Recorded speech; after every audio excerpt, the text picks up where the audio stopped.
Got into the hobby in 2010 on the back of a visit here. I kind of popped in to see what was going on after a few years out of the hobby since I was a teenager, and I was struck by how far the hobby had come, especially with DCC now on board.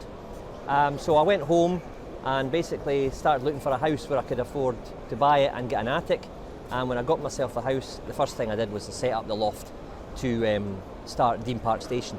And that was back in 2012. I started collecting Scottish themed locos, and one of the first kind of retailers that I stumbled across was obviously Hattons with its large selection of products.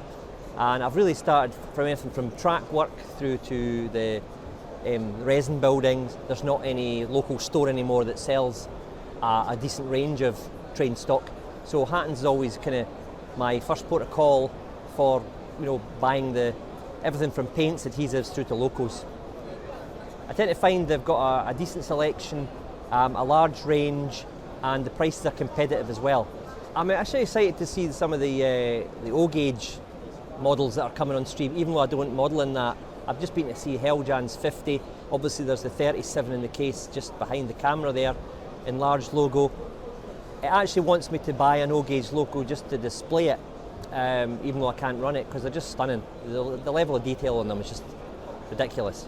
At the moment I'm starting my TMD side of the layout, which is heavily based on Eastfield and Haymarket depots up in Scotland.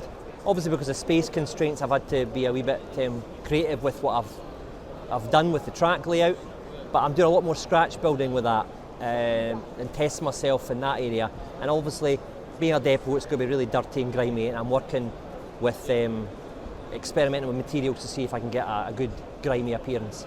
Thanks very much, cheers.